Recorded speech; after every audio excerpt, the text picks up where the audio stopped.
अस्सलाम वालेकुम। My channel name is educational hub point. Video देखने से पहले आप सबसे रिक्वेस्ट है हमारे चैनल को सब्सक्राइब करें, लाइक करें, शेयर करें। ओके जी, आज के लेक्चर में हम पढ़ेंगे कि हम किसी भी मेटल आयन के ऑक्सीडेशन स्टेट को कैसे काउंट करते हैं।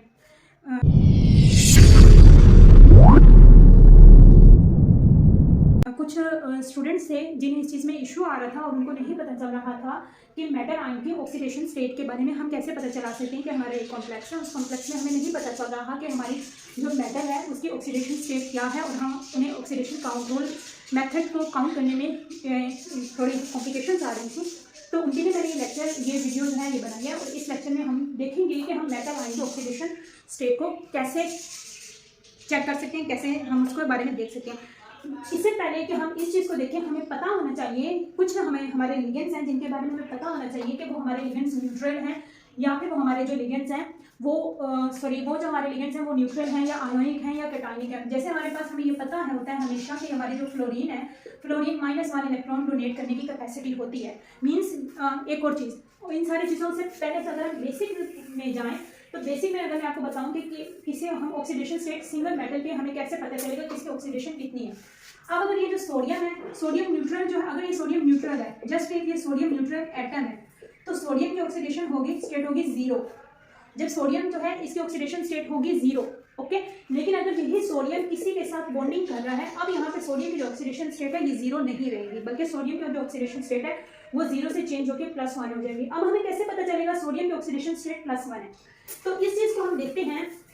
ये तो मैंने आपको जस्ट ये बताया। इसी तरीके से बाकी जितने भी एटम्स होंगे, इसी तरह बाकी जितने भी एटम्स होंगे वो भी न्यूट्रल स्टेट, जब वो सिंपल एटॉमिक स्टेट में होंगे या एलिमेंटल स्टेट में होंगे तो उनकी ऑक्सीडेशन स्टेट 0 होगी, और जब वो किसी के साथ बॉन्डिंग बनाएंगे उनकी ऑक्सीडेशन स्टेट चेंज हो जाएगी। अब ये हमें कैसे पता चलेगा इनकी ऑक्सीडेशन स्टेट चेंज हो रही है? जैसे मैंने अभी आपको बताया सोडियम की ऑक्सीडेशन स्टेट +1 है, लेकिन हमें कैसे पता चलेगा सोडियम की ऑक्सीडेशन स्टेट +1 है? वो 0 से +1 में कैसे होगी, हमें कैसे पता चला?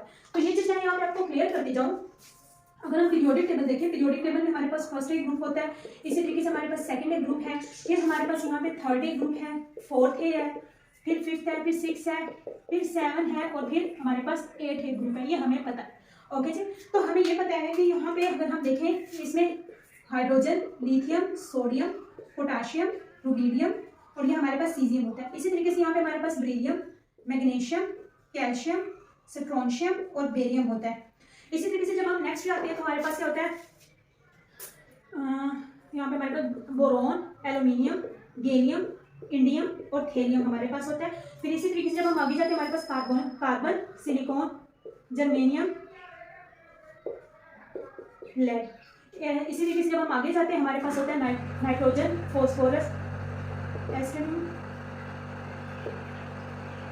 लिस्नियम। फिर इसी तरीके से जब हम आगे जाएंगे ऑक्सीजन, सल्फर, फिर इसी तरीके से फ्लोरीन, क्लोरीन, ब्रोमीन, आयोडीन और एस्टाटीन। फिर इसी तरीके से हमारे पास होता है यहाँ पे ऊपर करके यहाँ पे 8 ग्रुप में होता है, और यहाँ पे नीचे ऊपर हीलियम होता है, फिर chlorine, helium, neon, argon, krypton, xenon और रेडॉन। ओके जी, तो ये हमारे पास थोड़ी सी है। मैंने आप चीज़ को मैंने आपको एक ओवरव्यू सा दे दिया, रफ सा ओवरव्यू दिया, जस्ट मैंने ये बताने के लिए कि जो हमारा फर्स्ट हमेशा याद रखना है, ये जो हमारा फर्स्ट ग्रुप होता है इसके पास एबिलिटी होती है। एक और चीज़ यहाँ पे इस साइड पे हम जाएंगे हमारी इलेक्ट्रोनेगेटिविटी बढ़ती है, इस साइड पे हम आएंगे हमारी इलेक्ट्रोनेगेटिविटी कम होती है। एक चीज़ ये, इस साइड पे जाएंगे इलेक्ट्रोनेगेटिविटी बढ़ रही है, इधर इलेक्ट्रोनेगेटिविटी इस साइड पे कम हो रही है। जिसके पास जितनी इलेक्ट्रोनेगेटिविटी, जिस एटम की इलेक्ट्रोनेगेटिविटी जितनी कम होगी, जिनकी इलेक्ट्रोनेगेटिविटी सबसे कम है, जिनकी इलेक्ट्रोनेगेटिविटी सबसे कम होगी वो अपना इलेक्ट्रॉन इजीली डोनेट कर सकती हैं। ओके जी, एक चीज़ ये। सेकंड ये, अगर आप इसको देखेंगे फर्स्ट ग्रुप को देखें तो फर्स्ट ग्रुप के सबसे वैलेंस शेल के अंदर जस्ट 1 इलेक्ट्रॉन होता है, इनके वैलेंस शेल के अंदर 2 इलेक्ट्रॉन्स होते हैं, इनके वैलेंस शेल में 3 इलेक्ट्रॉन्स होते हैं। ये भी हमें पता है कि वैलेंस शेल क्या होता है, वैलेंस शेल सबसे लास्ट वाला शेल, तो इसके वैलेंस शेल में 3 इलेक्ट्रॉन्स होते हैं, इसके वैलेंस शेल में 4, इसके वैलेंस शेल में 5, इसके वैलेंस शेल में 6, 7 और 8। ओके, अब ये देखें आप कि जिसके वैलेंस शेल में 1 इलेक्ट्रॉन होगा, और ये भी हमें पता है एक चीज़ होती है ऑक्टेट। ऑक्टेट कैसे है कि मीन्स जिसके ऑक्टेट का मतलब होता है वैलेंस शेल में 8 इलेक्ट्रॉन्स का होना, इसको हम कहते हैं ऑक्टेट। जैसे जितनी भी हमारी नोबल गैसेज है इनके वैलेंस शेल में ऑक्टेट है, तो हम कहते हैं ये वैलेंस शेल इसके वैलेंस शेल में 8 इलेक्ट्रॉन्स है, तो ये स्टेबल है। जिसके वैलेंस शेल में 8 इलेक्ट्रॉन्स नहीं होते वो स्टेबल नहीं होता। तो चूंकि इसके वैलेंस शेल में 8 इलेक्ट्रॉन्स नहीं है, हमारी फर्स्ट मेटल इसके वैलेंस शेल में 8 इलेक्ट्रॉन्स नहीं है, तो हम कहेंगे कि ये स्टेबल नहीं है। अब क्या होगा, इससे अगर ये जो है हमारा एटम जो है ये अभी स्टेबल नहीं है, न्यूट्रल है, तो इसके वैलेंस शेल में अभी इसके वैलेंस शेल में जस्ट 1 इलेक्ट्रॉन है। अब ये अपने आप को स्टेबल करने के लिए क्या करेगा, या फिर अपना एक इलेक्ट्रॉन किसी को दे देगा, और अपना जब ये अपना एक इलेक्ट्रॉन, जैसे यहाँ पे देखिए हमारे पास सोडियम है, सोडियम के वैलेंस शेल में ये 2, फिर यहाँ पे 8, सोडियम के पास टोटल 11 इलेक्ट्रॉन होते हैं हमारे पास। सोडियम क्या करेगा, यह अपना एक इलेक्ट्रॉन किसी को दे देगा, जब ये एक इलेक्ट्रॉन इसको दे देगा, ये इसका ये वाला शेल खत्म हो जाएगा, पीछे अब इसका वैलेंस शेल कौन सा बन गया, ये वाला, और इसका वैलेंस शेल में 8 इलेक्ट्रॉन्स हैं। तो सोडियम क्या करेगा, ये हमारे पास सोडियम है, इसके पास टोटल 11 इलेक्ट्रॉन्स हैं, तो सोडियम क्या करेगा, ये अपना 1 इलेक्ट्रॉन किसी को दे देगा और अपना ऑक्टेट इसके इस तरह से ऑक्टेट कंप्लीट हो जाएगा, या फिर 1 इलेक्ट्रॉन 7 इलेक्ट्रॉन किसी से ले लेगा, और जहां पे इसके 1 इलेक्ट्रॉन है वहां पे टोटल मजीद 7 इलेक्ट्रॉन ऐड हो जाएंगे, तो टोटल 8 इलेक्ट्रॉन हो जाएंगे। तो इस तरह सोडियम अपने 8 इलेक्ट्रॉन, इस तरीके से सोडियम का ऑक्टेट कंप्लीट हो जाएगा। अब सोडियम के लिए ये इजी है कि वो 1 इलेक्ट्रॉन किसी को दे दे, बजाय इसकी को 7 इलेक्ट्रॉन किसी से ले। 1 इलेक्ट्रॉन देने के लिए उसे कम एनर्जी की जरूरत है, लेकिन 7 इलेक्ट्रॉन किसी से लेने के लिए उसे ज्यादा एनर्जी की जरूरत है। तो जो क्या करेगा, सोडियम अपना 1 इलेक्ट्रॉन किसी को दे देगा। इसी तरीके से बाकी यहाँ पे जितने भी मेटल्स एलिमेंट्स मौजूद है, ये तो मेटल्स है, ये जितने भी एलिमेंट्स मौजूद है, ये भी सेम इसी कंडीशन के थ्रू या अपना 1 इलेक्ट्रॉन किसी को दे देंगे, या 7 इलेक्ट्रॉन किसी से लेकर अपना ऑक्टेट कंप्लीट करने के लिए। तो ये जितने भी मेटल्स हैं इनके लिए इजी है कि अपना 1 इलेक्ट्रॉन किसी को दे दे। तो अगर आप ये 1 इलेक्ट्रॉन किसी को दे रही हैं, इलेक्ट्रॉन देने का मतलब है जब कोई भी एटम जो है वो अपना इलेक्ट्रॉन किसी को दे देता है, उसके ऊपर पॉजिटिव चार्ज आ जाता है। क्योंकि ये सारे जो एटम्स हैं ये अपना 1 इलेक्ट्रॉन किसी को दे रहे हैं, तो ये इस ग्रुप के जितने भी मेंबर्स हैं उनके ऊपर +1 चार्ज होगा। सिमिलरली ये सेकंड ग्रुप के एलिमेंट्स जो है इनके आउटर मोशन में 2 इलेक्ट्रॉन्स होते हैं, और इसके लिए इजी है कि अपने 2 इलेक्ट्रॉन किसी को दे दें, बजाय इसके कि 6 इलेक्ट्रॉन किसी से लें। तो ये अपने 2 इलेक्ट्रॉन इजीली किसी को दे देते हैं, इस वजह से ये जितने भी हैं इनके ऑक्सीडेशन स्टेट +2 है। इसी तरीके से इनके ऑक्सीडेशन स्टेट +3 है। इनकी ऑक्सीडेशन स्टेट +4 भी हो सकती है और -4 भी हो सकती है, क्योंकि इनके वैलेंस शेल में टोटल 4 इलेक्ट्रॉन्स है। अब ये क्या है, या अपने 4 इलेक्ट्रॉन किसी को दे सकते हैं या अपना 4 इलेक्ट्रॉन किसी से ले सकते हैं, ये डिपेंड करता है इनकी कंडीशन पे। लेकिन अब इसके आगे हम जाए, इनके वैलेंस शेल में है टोटल 5 इलेक्ट्रॉन्स। अब इनके लिए इजी है कि 5 इलेक्ट्रॉन देने के बजाय किसी से 3 इलेक्ट्रॉन लेने। इनकी 3 इलेक्ट्रॉन इनके लिए लेना आसान है, लेकिन 5 इलेक्ट्रॉन किसी को देना इनके लिए मुश्किल है। तो इस तरह इनकी ऑक्सीडेशन स्टेट अब लेने के, जब कोई भी चीज़ कोई एटम किसी से इलेक्ट्रॉन लेता है तो उसके ऊपर नेगेटिव चार्ज आ जाता है, तो इनकी ऑक्सीडेशन स्टेट -3। इनकी ऑक्सीडेशन स्टेट +5 भी है, मींस ये 5 इलेक्ट्रॉन किसी को दे भी सकते हैं, लेकिन ये कंडीशन बहुत कम है। ये कंडीशन मोस्टली, तो इस वजह से मोस्टली इनकी ऑक्सीडेशन स्टेट क्या होती है, -3। कभी कभी इनकी ऑक्सीडेशन स्टेट +5 भी हो जाती है। इसी तरीके से ये जितने भी एलिमेंट्स हैं इनकी ऑक्सीडेशन स्टेट होती है -2, क्योंकि इनके वैलेंस शेल में टोटल 6 इलेक्ट्रॉन्स होते हैं। 6 लेना मुश्किल है, 2 लेना आसान है, तो इस वजह से इनकी ऑक्सीडेशन स्टेट -2 और इनकी ऑक्सीडेशन स्टेट होगी -1, इनकी ऑक्सीडेशन स्टेट होगी 0, क्योंकि इनके वैलेंस शेल में ऑलरेडी इनका ऑक्टेट कंप्लीट है, ना किसी को इलेक्ट्रॉन देते हैं ना ही किसी से इलेक्ट्रॉन लेते हैं। तो यहाँ से सिंपल हमें पता चल गया कि किसकी ऑक्सीडेशन स्टेट कितनी है। अब मैंने एक कंपाउंड लिखा था, मैंने कहा था ये जब एटॉमिक स्टेट में है, ये न्यूट्रल है, तो इसकी ऑक्सीडेशन स्टेट 0 है। लेकिन जब ये किसी के साथ बॉन्डिंग कर रहा है तो इसकी ऑक्सीडेशन स्टेट +1 है। तो क्यों? क्योंकि मुझे ये पता है, मुझे कैसे पता चला इसकी ऑक्सीडेशन +1 है? क्यों मुझे पता है? क्योंकि ये कौन से से बिलोंग करता है, कौन से ग्रुप से बिलोंग करता है, फर्स्ट ग्रुप से बिलोंग करता है। और मुझे ये भी पता है फर्स्ट ग्रुप के जितने भी एलिमेंट्स हैं उनके पास एबिलिटी होती है कि वो अपना एक इलेक्ट्रॉन किसी को डोनेट कर दे। तो चूंकि अपना एक इलेक्ट्रॉन किसी को डोनेट करने के पास इसकी एबिलिटी ज्यादा होती है, तो वहां से मुझे पता चल गया कि इसकी ऑक्सीडेशन +1 होगी। और मुझे ये भी पता है कि ये जो हमारा मेरे पास क्लोरीन है, ये 7 ग्रुप से बिलोंग करता है, और जो 7 ग्रुप के मेंबर्स होते हैं हमेशा उनकी ऑक्सीडेशन -1 होती है, क्योंकि एक इलेक्ट्रॉन किसी से लेने की एबिलिटी रखते हैं। तो इस तरह मुझे पता चल गया इसकी ऑक्सीडेशन स्टेट +1 होगी, इसकी ऑक्सीडेशन स्टेट -1 होगी। सिमिलरली अगर मेरे पास ये BeCl2 है, तो मुझे अब ये बेरिलियम है, बेरिलियम मुझे पता है कि ये न्यूट्रल फॉर्म में है, ये न्यूट्रल है जब ये एलिमेंटल स्टेट में है। लेकिन जब ये किसी के साथ बॉन्डिंग करे, मुझे नहीं पता कि इसका ऑक्सीडेशन स्टेट क्या है, लेकिन मैं पता चला लूंगी। कैसे? मैं कैसे पता चलाऊंगी? BeCl2 मैं कैसे पता चलाऊंगी इसकी ऑक्सीडेशन स्टेट कितनी है? मैं पता चला लूंगी कैसे? एक जो क्लोरीन है, एक क्लोरीन की ऑक्सीडेशन स्टेट मुझे पता है -1 है। अब अगर मुझे ये नहीं याद आ रहा, दो कंडीशंस हैं, वो कंडीशंस क्या है कि सिमिलर, मैं जस्ट ये सोचूं कि बेरिलियम कौन से ग्रुप से बिलोंग करता है। बेरिलियम मुझे मेरे ज़हन में है, मुझे पता चल गया बेरिलियम सेकंड ग्रुप से बिलोंग करता है, मींस ये 2 इलेक्ट्रॉन डोनेट करेगा, और इसकी जो ऑक्सीडेशन स्टेट है वो +2 होगी, और इसकी ऑक्सीडेशन स्टेट -2 होगी, मुझे पता चल गया। लेकिन अगर मेरे ज़हन में नहीं आ रहा कि बेरिलियम कौन से स्टेट से बिलोंग करता है, तो एटलीस्ट मुझे इतना तो पता होगा ना कि मेरा जो क्लोरीन है, एक क्लोरीन जो है वो 7 ग्रुप से बिलोंग करता है, और एक क्लोरीन की जो ऑक्सीडेशन स्टेट है वो -1 होगी। तो अगर 2 क्लोरीन के आयंस हैं तो इनकी ऑक्सीडेशन स्टेट -2, एक की -1, 2 की -2। अगर ये -2 है तो ऑब्वियसली ये +2 होगा। सिमिलरली अगर किसी पर -3 चार्ज है तो इसके ऑपोजिट +3 चार्ज होगा। तो ही ये हमारे पास ओवरऑल, अभी हमारा मॉलिक्यूल बन गया, ओवरऑल ये स्टेबल है, लेकिन इस मॉलिक्यूल के अंदर ये जो आयंस हमारे पास मौजूद हैं इनकी ऑक्सीडेशन स्टेट मैं इस तरीके से पता चला सकती हूँ। जैसे ये सिंपल मॉलिक्यूल्स की ऑक्सीडेशन स्टेट हम पता चलाते हैं, इसी तरीके से कॉम्प्लेक्सेस की भी पता चलाते हैं। एक और एग्जांपल देख लेते हैं हम। जैसे मेरे पास है नाइट्रोजन, ये मेरे पास नाइट्रोजन है, सॉरी अमोनिया है। अब एक हाइड्रोजन की ऑक्सीडेशन स्टेट है +1, 3 हाइड्रोजन की ऑक्सीडेशन स्टेट कितनी होगी +3, सिमिलरली नाइट्रोजन की ऑक्सीडेशन स्टेट कितनी होगी -2। तो इस तरीके से हम पता चला सकते हैं। सिमिलरली अगर मेरे पास H2SO4 है, एक ऑक्सीजन की ऑक्सीडेशन स्टेट होती है -2, मींस एक जो ऑक्सीजन है इसके पास एबिलिटी होती है कि ये 2 इलेक्ट्रॉन्स किसी से ले ले। टोटल यहाँ पे 4 ऑक्सीजन के एटम्स हैं, मींस टोटल यहाँ पे एक ऑक्सीजन की -2 होगी, 4 की कितनी होगी -4 ऑक्सीजन की -8, तो ये कितनी होगी -8 इसकी। एक हाइड्रोजन की +1 होती है, 2 हाइड्रोजन की हो जाएगी +2।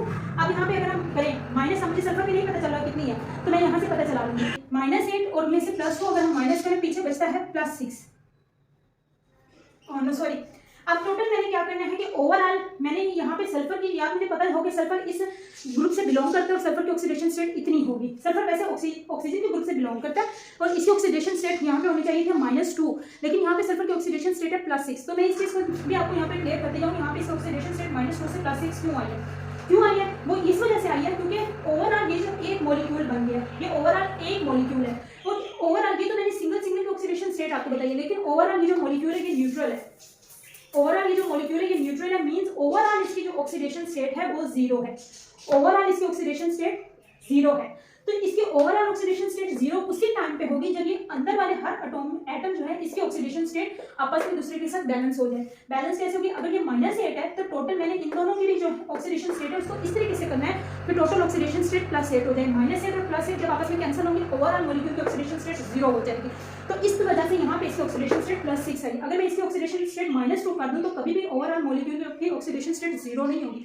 तो ओवरऑल मॉलिक्यूल की ऑक्सीडेशन स्टेट 0 उसी टाइम पे होगी जब मैंने क्या किया, इसको -8, इसको +6 और इसको +2 किया। इसी तरीके से कॉम्प्लेक्सेस की भी होती है, जो ऑर्गेनोमेटालिक कॉम्प्लेक्सेस होते हैं इनकी ऑक्सीडेशन स्टेट भी इसी तरीके से हम काउंट करते हैं। अभी हमारे पास कुछ कॉम्प्लेक्सेस हैं, इन कॉम्प्लेक्सेस के हम 1 बाय 1 ऑक्सीडेशन स्टेट मालूम करते हैं इन कॉम्प्लेक्सेस में मौजूद मेटल की। सबसे पहले मैं आपको बताती जाऊँ कि ये हमारे पास मेटल है, ये जो हमारे पास है ये मेटल है, और मेटल के साथ जो भी अटैच हमारे पास मॉलिक्यूल होता है, जो भी चीज़ हमारे पास अटैच होती है, आयन जो भी चीज़ होती है उसको हम कहते हैं लिगेंड। तो ये हमारा लिगेंड है। अब लिगेंड्स जो होते हैं ये लिगेंड्स कैटायनिक भी होते हैं, ये एनायनिक भी होते हैं और ये लिगेंड्स न्यूट्रल भी होते हैं। जैसे अगर हम बात करें H2O की, ये एक लिगेंड है, ये एज ए लिगेंड अपना रोल प्ले करता है, और ये जो लिगेंड है ये न्यूट्रल है। न्यूट्रल मीन्स इसकी जो ऑक्सीडेशन स्टेट ओवरऑल क्या होती है 0 होती है। इसी तरीके से कुछ लिगेंड्स ऐसे होते हैं जो एनायनिक होते हैं, ये हमारे पास न्यूट्रल लिगेंड है। सिमिलरली हमारे पास स्कोबार्ड, ये हमारे पास लीनियर लिगेंड है। सिमिलरली अगर हम नाइट्रोसाइल की NO की बात करें, ये हमारे पास लीनियर लिगेंड है। इसी तरीके से कुछ लिगेंड्स होते हैं जो एनायनिक होते हैं। एनायनिक लिगेंड जैसे हमारे पास साइनाइड है, ये हमारे पास एनायनिक लिगेंड है, इसका ओवरऑल इसके ऊपर -1, इस लिगेंड के ऊपर -1 चार्ज होता है, तो ये हमारा एनायनिक लिगेंड है। सिमिलरली हम फ्लोरीन, क्लोरीन ये भी एज ए लिगेंड अपना रोल प्ले करते हैं, इनके ऊपर भी -1 चार्ज होता है। तो ये हमारे पास डिफरेंट लिगेंड्स हैं और इनके डिफरेंट हमारे पास इसी तरीके से कैटायनिक लिगेंड्स होते हैं जिनके ऊपर प्लस चार्ज होता है। ओके, तो जैसे हम नाइट्रोसाइल की बात करें, ये कहीं पे जो है हमारे पास न्यूट्रल होता है, कहीं पे ये हमारे पास कैटायनिक लिगेंड के तौर पे होता है, कहीं पे ये हमारे पास एनायनिक लिगेंड के तौर पे होता है, डिपेंडिंग अपॉन द कंडीशन। अगर तो हमारा ये जो नाइट्रोसाइल है ये हमारा लीनियर है तो ये हमारे पास होगा क्या एज अ कैटायनिक लिगेंड होगा, और ये हमारा अगर बेंड फॉर्म है तो ये हमारे पास हमारा होगा एनायनिक लिगेंड होगा। तो ये डिपेंडिंग अपॉन द कंडीशंस कुछ लिगेंड्स होते हैं जो अपने जो रोल होता है उसको चेंज करते रहते हैं, कैटायनिक, एनायनिक या न्यूट्रल, वो अपना रोल चेंज करते रहते हैं। तो ये हमें पता होता है अपने लिगेंड्स में कि इनके ऊपर इस तरीके से इतना ऐसे इनके ऊपर चार्ज होगा। तो अब हम इस चीज़ को देखते हैं। अब सबसे पहली चीज़ ये हमारा जो अगर ये हमारा कॉम्प्लेक्स है, इस कॉम्प्लेक्स में कहीं पे भी कोई चार्ज नहीं है। ओके, तो मुझे नहीं पता कि इस कॉम्प्लेक्स पर क्या मैं इस कैसे मालूम करूँ। मैं स्टार्ट करूंगी यहाँ से, कॉम्प्लेक्स से बाहर जो एटम है यहाँ से मैं अपनी ऑक्सीडेशन स्टेट को स्टार्ट करूंगी, समझना स्टार्ट करूंगी। एक जो पोटाशियम है, पोटाशियम बिलोंग करता है हमें, मैं अभी इस चीज़ को पहले डिस्कस किया है और देखा है कि जो पोटाशियम है वो फर्स्ट ग्रुप से बिलोंग करता है। मीन्स अगर एक पोटाशियम है तो एक पोटाशियम के ऊपर होगा +1 चार्ज। टोटल यहाँ पे पोटाशियम कितने हैं 4 हैं, तो टोटल यहाँ पे चार्ज कितना होगा +4। यहाँ पे जो चार्ज होगा इसके ऑपोजिट, ये जो हमारा स्फीयर है इसके ऊपर इसका ऑपोजिट चार्ज होगा। अगर ये +4 है तो यहाँ पे -4 होगा। ये आपने हमेशा इस चीज़ को याद रखना है। ये बाहर वाले जो आपकी मेटल होगी, इस ये हमारा स्फीयर है, इस स्फीयर से बाहरी जो मेटल होगी इस मेटल पे डिपेंड करेगा आपके स्फीयर का चार्ज कितना होगा। इसके ऑपोजिट अगर यहाँ पे आपके कोई भी ऐसे मेटल है या कोई भी ऐसा एटम है जिसके ऊपर -4 है तो आपका ये जो स्फीयर है इसके ऊपर +2 हो जाएगा। तो यहाँ पे ये +4 तो इधर -4 हो जाएगा। ओके, अब ये हमारे पास 6 साइनाइड के लिगेंड है, 6 साइनाइड के लिगेंड है। एक साइनाइड का लिगेंड -1 चार्ज क्या है कि एक साइनाइड का ऊपर -1 चार्ज होता है। टोटल 6 साइनाइड के लिगेंड है तो टोटल यहाँ पे चार्ज कितना होगा -6। ओके। अब इस मेटल के ऊपर कितना चार्ज होगा, इस मेटल के ऊपर जो चार्ज होगा वो आपने ऐसे करना है कि ओवरऑल यहाँ पे -6 है तो यहाँ पे अपने कोई ऐसा चार्ज लेना है कि ओवरऑल जब इनका सम आप करें तो वो -4 के इक्वल हो। जैसे अगर ये -6 है तो मैं यहाँ पे +2 ले लेती हूँ, -6 में इसे आप +2 ऐड माइनस करेंगे तो -4। ओवरऑल ये आपका जो है ओवरऑल यहाँ पर आपका जो चार्ज है वो -6 और +2 इज इक्वल टू अंदर वाला जो चार्ज है वो ओवरऑल इनका सम कितना हो गया -4, और ये -4 किसके इक्वल है, बाहर वाले -4 के इक्वल है। तो ओवरऑल आप ये जो आपका कॉम्प्लेक्स है ये न्यूट्रल होगी और इसकी ऑक्सीडेशन स्टेट 1 बाय 1 हमने सामने के निकाल ली कि इनकी ऑक्सीडेशन स्टेट इतनी होगी। सिमिलरली ये हमारे पास पोटेशियम है, यहाँ पे एक पोटेशियम के ऊपर +1 चार्ज होता है तो दो पोटेशियम के ऊपर कितना चार्ज होगा +2, तो यहाँ पे ओवरऑल स्फीयर पे कितना चार्ज हो जाएगा, सॉरी -2, यहाँ पे ओवरऑल कितना चार्ज हो जाएगा -2। ओके, तो ये -2 है। यहाँ पे हमारे पास ये नाइट्रोसाइड जो होगा ये हमारा न्यूट्रल है। ओके, ये हमारे पास न्यूट्रल एलिमेंट होगा। ये हमारे पास साइनाइड जो है ये -5, एक से साइनाइड है वो -1 चार्ज डोनेट करता है, 5 है तो -5। अब यहाँ पे हमने क्या लेना है, हमने अपना चार्ज आयरन के ऊपर, आयरन मेटल के ऊपर ऐसा लेना है कि ओवरऑल हमारा -2 के इक्वल हो जाए। तो यहाँ पे मैं ले लेती हूँ +3, -5 + 3 इज इक्वल टू -2। तो इस तरीके से हम चार्जेस अपने मालूम कर देते हैं। इसी तरीके से ये हमारे पास +2 है, इसके ऊपर +2, इसके ऊपर -2। ये हमारे पास एक क्लोरीन -1, एक क्लोरीन की जो ऑक्सीडेशन स्टेट होती है वो -1 होती है, टोटल 4 क्लोरीन है तो -4। अब ये -4 है तो ये कितना हो जाएगा, +2। ओके, अब इसके बाद यहाँ पे हम आ जाते हैं, ये हमारे पास अब ये जो बाहर हमारे पास है ये है SO4। SO4 के ऊपर हमेशा 2 नेगेटिव चार्ज होते हैं। यहाँ पे टोटल कितने SO4 है, 2, मीन्स टोटल यहाँ पे चार्ज होगा -4। यहाँ पे अगर -4 है तो यहाँ पे चार्ज कितना होगा, +4। इस सफेद पे चार्ज कितना होगा, +4। यहाँ पे जो हमारे पास ये जो हाइड्रोजन है इसके ऊपर 0 चार्ज, ये भी न्यूट्रल है, इसके ऊपर भी 0 चार्ज, ये न्यूट्रल। ये जो OH हमारा लिगेंड है इसके ऊपर -1 होते हैं, इसके ऊपर भी -1। अब हमारे मेटल्स के ऊपर -1 और -1 कितना हो गया, -2। -1 और -1 इक्वल, अच्छा यहाँ पे ये क्या है, ये 2 नेगेटिव, -1 और ये -1, ये हो गया -2। अब हमने ये जो मेटल्स है इन पे ऐसा साइन लेके आना है कि ये ओवरऑल +4 हमारा साइन हो जाए। ये हमारा साइन ओवरऑल यहाँ पे हमने ऐसे साइन लेके आना है कि ओवरऑल +4 का साइन हो जाए। फॉर एग्जाम्पल अगर मैं यहाँ पे +3 लूँ और यहाँ पे भी मैं +3 लूँ तो +3 और +3 कितना हो जाएगा, +6। +6 में से -2 करेंगे तो ये इक्वल हो जाएगा +4। तो ओवरऑल हमारा चार्ज, ये जो स्फीयर का चार्ज है ये ओवरऑल +4 हो गया।